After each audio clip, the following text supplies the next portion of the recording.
CAA নিয়ে ধোঁয়াশা যেন কাটছেই না। সরকার বলেছিল যে তারা এই নির্বাচনের আগে 2024-এর নির্বাচনের আগে তারা সিএএ চালু করবে, তারা চালুও করেছে, একদম নির্বাচনের দোরগোড়ায় এসে চালু করেছে। সিএএতে সরকার পক্ষ বলছে যে তারা নাগরিকত্ব দেবার বিল এনেছে, আর বিরোধী পক্ষ বলছে এটা নাগরিকত্ব কেড়ে নেওয়ার বিল। আমরা এই নিয়ে আজকে বিশেষ একটা পর্যালোচনা করব। যারা সিএএ নিয়ে অনেকেই উদ্বিগ্ন, আমাদেরকে নানা রকম প্রশ্ন করছেন, এই অনুষ্ঠানটা বিশেষ করে তাদের জন্য। আমরা আজকে সরাসরি চলে যাব এক্স ফ্যাক্টরে।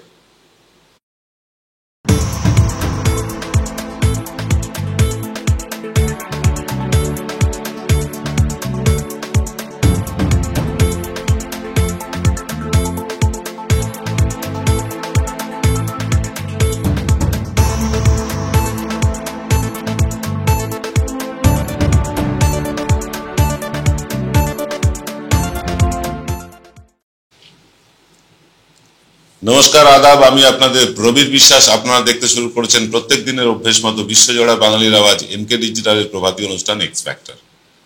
দেখুন, সিএএ আবেদন করলেই তাকে বেনাগরিক করে দেওয়া হবে, এরকমটা বিরোধীরা বলছেন। আবার সরকার পক্ষের লোক বলছেন, অর্থাৎ বিজেপি পক্ষের লোকজন বলছেন না, আবেদন করলেই নাগরিকত্ব পাওয়া যাবে। এবার ঘটনাটা হচ্ছে, দেখুন কিভাবে মানুষ ধোঁয়াশার মধ্যে রয়েছেন, যে আবেদন করলে যদি নাগরিকত্ব পাওয়া যাবে, তাহলে এখন কি তিনি নাগরিক নন? আবেদন করার সাথে সাথে তো এমনি তিনি ঘোষণা করে দিচ্ছেন আমি নাগরিক নই, আমাকে নাগরিকত্ব দাও। তো এই নাগরিকত্ব চাওয়ার জন্য আবেদন করার পর কতদিন পর নাগরিকত্ব মিলবে, কি কি শর্ত মেনে নাগরিকত্ব মিলবে, এটা একটা প্রশ্ন চিহ্ন। মতুয়া নমসূত্ররা বলছেন যে কোনো শর্ত রাখা চলবে না, কোনো শর্ত মানব না, সরাসরি নাগরিকত্ব চাই, অর্থাৎ আবেদন করলাম নাগরিকত্বের কাগজ বেরিয়ে এলো, এরকমটা চাই। কিন্তু না, সরকারের কাছে কিন্তু এরকম অনেক ধোঁয়াশাপূর্ণ কথা আছে, সরকারের পক্ষ থেকে বলা হচ্ছে। যেমন শান্তনু ঠাকুর বলছেন কোনো নথি জমা দিতে হবে না। আবার অমিত শাহ বলছেন ঠিক উল্টো কথা। তিনি বলছেন নথি আপলোড করতে হবে, যে ফর্মটা দেওয়া হয়েছে নাগরিকত্ব পাওয়ার জন্য তাতে নথি আপলোড করতে হবে, সেই নথির অডিট হবে, দিতে হবে ইন্টারভিউ। ভাবুন, যেখানে শান্তনু ঠাকুর বলছেন যে না কোনো নথি জমা দিতে হবে না, কোনো নথি আপলোড করতে হবে না, স্বরাষ্ট্রমন্ত্রী বিজেপির বড় নেতা চাণক্য বলেন তারা, তিনি বলছেন যে না নথি দিতে হবে, তার অডিট হবে, পরীক্ষা করা হবে এবং ইন্টারভিউ হবে।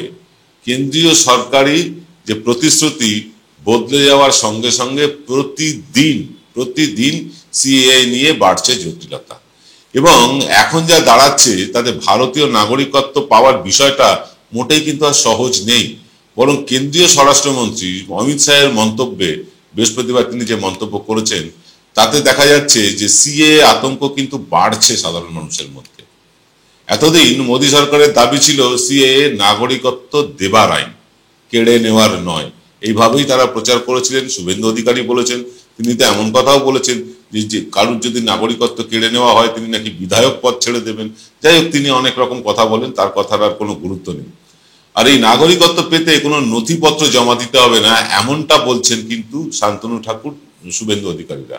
কিন্তু তাদের কেন্দ্রীয় নেতৃত্ব, স্বরাষ্ট্র দপ্তরের মন্ত্রী অমিত শাহ কিন্তু বলছেন ঠিক উল্টো কথা, নথি দিতে হবে, নথিগুলো যাচাই করা হবে সেগুলো ঠিকঠাক কিনা, তারপরে ইন্টারভিউ নেওয়া হবে, এইসব কথা বলছেন।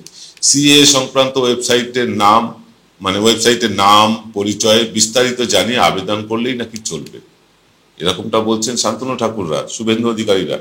কিন্তু বলছেন না, গোটা ব্যাপারটা আসলে ওই পাসপোর্ট আবেদনের প্রক্রিয়ার থেকে কোনো অংশে কম নয়।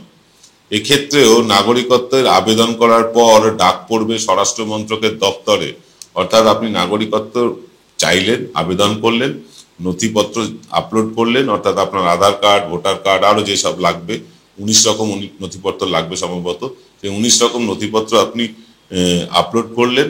তারপর আপনাকে স্বরাষ্ট্র মন্ত্রক ডেকে পাঠাবে, তারপরে একটা দিন ঠিক করে দেওয়া হবে আপনাকে ইন্টারভিউ দেওয়ার জন্য। কেন্দ্রীয় সরকারের অফিসাররা আপনাকে ইন্টারভিউ করবে, আপনাকে অরিজিনাল নথিপত্র দেখাতে হবে। এবার নথিপত্র পরীক্ষা করে আপনার ইন্টারভিউ নেওয়ার পর যদি সরকারি বাবুরা মনে করেন ওই নথি এবং আবেদনপত্র যে দাবি করেছেন সেগুলো মোটামুটি সব ঠিকঠাক আছে, তাহলেই মিলবে নাগরিকত্বের সার্টিফিকেট। কিন্তু যাদের আবেদন খারিজ হবে, এই নিয়ে আসবো ছোট্ট একটা বিরতির পর। সেরাই যখন হাতের কাছে অন্যটা কেনই বা কিনি, আজ বাঙালির ঘরে ঘরে একটাই নাম সুন্দরিনী। সুন্দরিনী সুন্দরিনী সুন্দরিনী সুন্দরিনী। জয়গুরু রত্নভান্ডার জ্যোতিষীমা, এখানে গোল্ড মেডেলিস্ট জ্যোতিষী বসেন। হাই কোয়ালিটির আসল গ্রহরত্ন সবচেয়ে কম দামে এখানে পাওয়া যায়। স্থান বেলঘড়িয়া রানীপার্ক বটতলা 2 নম্বর রেলগেটের নিকটে। 9681345722 এবং 9007778922।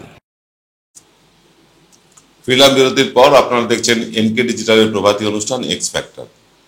এই যে আপনি ইন্টারভিউ দেবেন, ইন্টারভিউ দিয়ে সরকারি অফিসারকে আপনি সন্তুষ্ট করবেন, জানি না সরকারি অফিসার কারা আসবেন, তারা বাংলা বলতে পারেন কিনা, এটা নিয়ে আমাদের কাছে ধোঁয়াশা আছে। বাংলা আপনি জানেন আর তিনি হয়তো বাংলা জানেন না, এখানে ইন্টারভিউর ক্ষেত্রে অসুবিধা হতে পারে। ধরা যাক ইন্টারভিউ এবং আপনার কাগজপত্র দেখে অফিসারদের মনে হলো যে না আপনাকে নাগরিকত্ব দেওয়া যাবে না, সেটা তো তাদের মর্জির ওপর নির্ভর করছে। তাহলে আবেদনপত্র যাদের খারিজ হয়ে যাবে তাদের কি হবে? এই প্রশ্নের উত্তর আমরা খুঁজবো। তবে তার আগে আরেকটা প্রশ্ন কিন্তু খুব সঙ্গতভাবে আসছে। আবেদনপত্র যখনই আপনি ওয়েবসাইটে আপলোড করলেন, অর্থাৎ আপনি জানালেন আপনার নাগরিকত্ব নেই, আপনাকে নাগরিকত্ব দেওয়া হোক, সঙ্গে সঙ্গে আপনার আধার কার্ডটা বাতিল হয়ে যাবে। এবং কত দিনের মধ্যে আপনি নাগরিকত্ব পাবেন তার কোনো নির্দিষ্ট সময়সীমা নেই। 6 মাস বলা হচ্ছে, সরকারি কাজ 6 মাসে কতটা হয় আপনিও জানেন, আমিও জানি। এই 6 মাস পর্যন্ত আপনার আধার কার্ড ইনভ্যালিড, আপনার ব্যাংক অ্যাকাউন্টের টাকা আপনার নেই, আপনার থাকবে না। এই জমি বাড়ি যা আপনি করেছেন একটাও আপনার থাকবে না। এইসব, আপনি এদেশের নাগরিকই নন, এগুলো আপনার অধিকারই না, আপনি ভোট দিতে পারবেন না। এরকম একটা বন্দোবস্ত করেছে সরকার। কিন্তু যাদের আবেদনপত্র আবেদন করার পরেও যদি খারিজ হয়ে যায় কোনো কারণে, তাহলে কি হবে? এই প্রশ্নের উত্তরে অমিত শাহ কিন্তু কিচ্ছু বলতে পারেননি। তার কাছেও এই উত্তর নেই। আবেদনপত্র খারিজ হলে তিনি তার কি অবস্থা হবে? তিনি দেশেই বেনাগরিক হয়ে থাকবেন নাকি তাকে দেশের বাইরে পাঠিয়ে দেওয়া হবে? এর জবাব অমিত শাহ দেননি। তিনি এই ইস্যুতে একটা রহস্য জিয়ে রেখেছেন। দেখা জায়গার মানেটা কি?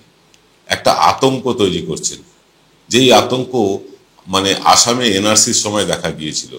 একই নথি দিয়ে একজন নাগরিকত্ব পেলেন, আর একজন সেই নথি দিয়ে নাগরিকত্ব পেলেন না। কিন্তু যারা নাগরিকত্ব পেলেন না তারা পশ্চিমবাংলায় কি করবে? এটারও জবাব দিয়েছেন অমিত শাহ। বলেছেন কোনো ডিটেনশন ক্যাম্প হবে না। ডিটেনশন ক্যাম্প হবে না, কিন্তু তিনি নাগরিক নন, তাদের কি হবে? তার নাগরিক নন মানে তাদের Aadhaar card, voter card, PAN card সব বাতিল হয়ে গেল, তাদের টাকা পয়সা যা ব্যাংকে ছিল সব সরকারের হয়ে গেল, তাদের জমি বাড়ি সরকারের হয়ে গেল। তারা তখন লোকের বাড়ি কাজ করবেন কম দামে, কম পয়সা নিয়ে, কারণ সেখানে সেই মানুষটি তাকে থাকতে দেবেন, আশ্রয় দেবেন, এবং আশ্রয় দেওয়ার বিনিময়ে তিনি অল্প পয়সায় খাটিয়ে নেবেন। সরকারি চাকরি করে থাকলে সে চাকরি আপনার চলে যাবে। এই রকম একটা পরিস্থিতি তৈরি হতে চলেছে। ফলে যখন এনআরসি চালু হলো আসামে, যারা নাগরিকত্ব পেল না তারা অনুপ্রবেশকারী আর বিদেশি হয়ে গেল, আর যারা পেল তারা তো ভারতীয় হয়ে গেছে। এক্ষেত্রে তেমন কিছু হবে না তো। সিএ এর ভিত্তিতে যারা নাগরিকত্ব পাবেন না বা যাদের নথিপত্র ঠিকঠাক থাকবে না, তাদের কি অনুপ্রবেশকারী হিসেবে দেখে দেবে সরকার, নাকি তারাও শরণার্থী হবে?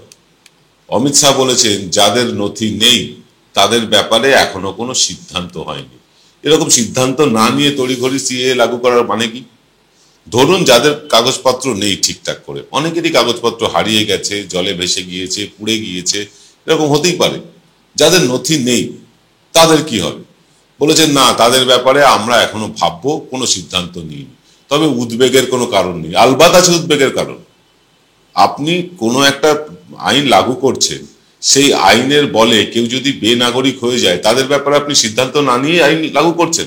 তার মানে যারা যথোপযুক্ত কাগজপত্র দেখাতে না পারবে তাদের ভবিষ্যৎ বিষ পাও জলে, সরকার ভাবেওনি তাদের কথা।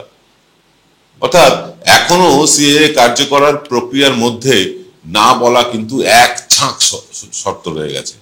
যেসব প্রক্রিয়া চলছে তার মধ্যে অনেক কথা বলা হয়নি, অনেক কথা গোপন করে গিয়েছে সরকার। প্রশ্ন উঠছে তাই নাগরিকত্ব একটি জীবন মরণ সমস্যা। নাগরিকত্ব থাকা না থাকা, হঠাৎ করে যদি আপনাকে কেউ বলে দেয় আপনি আর এই দেশের নাগরিক নন, আপনার এই দেশের কোনো অধিকারই নেই, আপনার কাছে জীবন মরণ সমস্যা হয়ে দাঁড়াবে। এই ক্ষেত্রে স্বচ্ছতা থাকবে না কেন? কেন বলা হবে না যে নাগরিকত্ব যারা পাবেন না তাদের জন্য আমরা বিকল্প কি ব্যবস্থা করেছি? অনেকেরই কাগজপত্র হারিয়ে যেতে পারে, নষ্ট হয়ে যেতে পারে, তাদের জন্য কি করেছে? প্রথমত, নাগরিকত্ব পেতে গেলে যে শর্তগুলো লাগবে আপনাদের 2-3টে শর্তের কথা বলে দিই, তারপরে নাগরিকত্বের আবেদনটা করবেন। নাগরিকত্ব পেতে গেলে শর্ত কি লাগবে? আপনি যে দেশ থেকে এসেছেন, ধরা যাক বাংলাদেশ থেকে এসেছেন, সেখানকার একটা আইডেন্টিটি কার্ড আপনার লাগবে। আপনি আসার সময় আপনি যে ধর্মীয় উৎপীড়নের কারণে এসেছেন সেই ব্যাপারে আপনার সেখানকার থানায় একটা ডায়েরি করে নেওয়া দরকার, সেটা থাকতে হবে। এই সবগুলো না থাকলে আপনি আবেদনই করতে পারবেন না। তার মানে বুঝতে পারছেন, এসবগুলো দিয়েও যদি আবেদন করেন, তারপরেও যদি যারা ইন্টারভিউ নেবেন তারা মনে করেন যে আপনাকে নাগরিকত্ব দেওয়া যাবে না, আপনার কিচ্ছু করার থাকবে না। সরকার আপনাদের জন্য কিছু ভেবেই রাখেনি এখনো পর্যন্ত। বিভিন্ন বিরোধী রাজ্য জানিয়ে দিয়েছে তারা সিএএ কার্যকর করতে দেবে না, এটা আমরা দেখছি। তাহলে রাজ্যের সহযোগিতা ছাড়া কিভাবে এই প্রক্রিয়া সম্ভব? স্বরাষ্ট্রমন্ত্রী কথারও উত্তর দিয়েছেন, বলছেন সংবিধানের 11 নম্বর ধারা অনুযায়ী নাগরিকত্ব নিয়ে রাজ্য সরকারের কোনো অধিকারই নেই। বেশ, সবটাই কেন্দ্রের বিষয়, মেনে নিলাম। তিনি আরো বলেছেন যে এই বিষয়টা মমতা বন্দ্যোপাধ্যায়রাও জানেন, এখন ভোটের ইস্যু তৈরি করতে চাইছেন। অমিত শাহ বুঝিয়ে দিয়েছেন এই গোটা প্রক্রিয়ায় রাজ্য সরকারকে কোনো প্রশাসনিক পরিকাঠামো ব্যবহার করতে হবে না, তাদের সব হবে কেন্দ্রীয় দফতরে। এবার ঘটনাটা হলো যে বাংলা এবং মমতা বন্দ্যোপাধ্যায়কে নিয়ে এদিন অমিত শাহ সবচেয়ে বেশি আক্রমণাত্মক ছিলেন। আপনারা যারা ইন্টারভিউটা দেখেছেন তারা বুঝতে পেরেছেন। তিনি বলছেন বাংলায় আমরা ক্ষমতা আসবো, তারপরেই আটকে দেব অনুপ্রবেশ।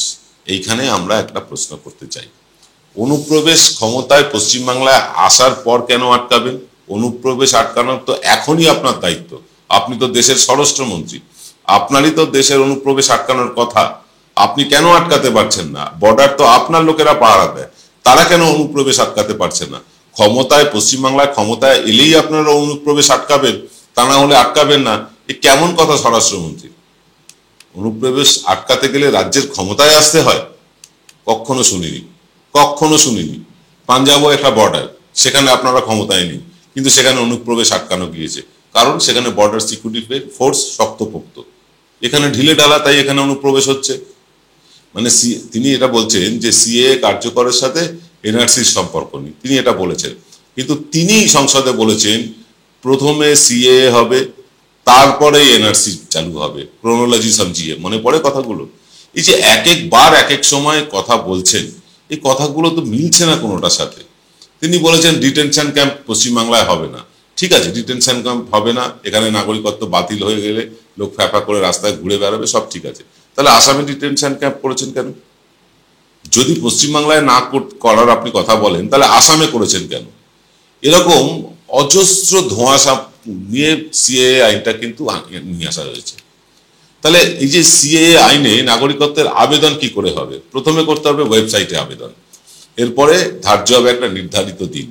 ওই দিনক্ষণ মেনে আপনাকে যেতে হবে কেন্দ্রীয় দফতরে, সঙ্গে হাতে নিয়ে আপনার সমস্ত নথি, যে দেশ থেকে তারা ভারতে এসেছেন এবং কবে এসেছেন, এই দুটো নথি থাকতে হবে। আর চাই ভারতে পাওয়া নথিপত্র, অর্থাৎ আধার কার্ড, প্যান কার্ড, যা যা ভারত সরকারের থেকে পেয়েছেন এইসব। এরপরে হবে যাচাই, যাচাই করবেন সরকারি অফিসাররা। সেখানে ঘুষ টুস চলবে কিনা আমরা জানি না, কিন্তু যাচাই হবে। এখানে কিন্তু আতঙ্ক বাড়বে মানুষের মনে ভবিষ্যৎ নিয়ে। এবং আপনাদেরকে বলে রাখি যে এরপরে আসবে আপনার ইন্টারভিউ প্রশ্ন। সরকার আপনার ইন্টারভিউ নেবে, অর্থাৎ প্রশ্ন উত্তর করবে। ধরুন আপনি গুছিয়ে উত্তর দিলেও আপনার ছোট ছেলেটা কি গুছিয়ে উত্তর দিতে পারবে? বা আপনার পরিবারের স্ত্রী, আপনার কন্যা, আপনার পুত্র, আপনার মা বাবা, এরা কি সঠিক উত্তর দিতে পারবে? আর সঠিক উত্তর দিতে না পারলেই আপনি আর শরণার্থী নন, অনুপ্রবেশকারী। অর্থাৎ বুঝতেই পারছেন, এই সিএএ আইন যতই বলা হোক নাগরিকত্ব দেওয়ার আইন, আসলে এই আইনটা কিন্তু করা হয়েছে যারা এদেশে চলে এসেছেন তাদের নাগরিকত্ব কেড়ে নেওয়ার একখানা সুচতুর পরিকল্পনা। আপনি কি ভাবছেন এই নিয়ে? কমেন্ট করে লিখে জানান। দেখা হবে আজ রাত 9টায়, শনিবারের যে দর্শকের দরবার হয় তাতে আপনারা ফোন করতে পারবেন। বিষয় এবং ফোন নাম্বার আমরা তখনই দিয়ে দেব। চেষ্টা করছি যে আজ বিকেল 5টায় আপনাদের জন্য একটা বিশেষ বোনাস এপিসোড আনা যায় কিনা, চেষ্টা করছি, যদি আনা যায় নিশ্চয়ই তখন আপনারা দেখতে পাবেন। আর আপনাদের সকলকে ধন্যবাদ জানাবো যারা আমাদের পাশে এসে দাঁড়িয়েছেন, আমাদেরকে মান্থলি সাবস্ক্রিপশন দিয়ে আমাদের পাশে থাকছেন 100 টাকা বা তার বেশি সাবস্ক্রিপশন দিয়ে। যারা আমাদের পাশে এরকম মান্থলি সাবস্ক্রিপশন দিয়ে পাশে থাকতে চান তাদেরকে অনুরোধ করব, এই পাশের নাম্বারটি 9830075869, এই নাম্বারটিতে আপনারা গুগল পে, ফোন পে করে মান্থলি সাবস্ক্রিপশন পাঠিয়ে দিতে পারবেন, অথবা এখানে আপনি ফোন করে আমাদের কাছ থেকে ব্যাংক অ্যাকাউন্টের ডিটেলও জেনে নিতে পারেন। আর যারা বিজ্ঞাপন দিতে চান তারা বিজ্ঞাপন দিতে হলেও এই নাম্বারটিতে ফোন করুন। কিভাবে বিজ্ঞাপন দিতে হবে আমরা সব আপনাদের ডিটেলে বলে দেবো। আজ এই পর্যন্ত, সকলে ভালো থাকবেন, নমস্কার।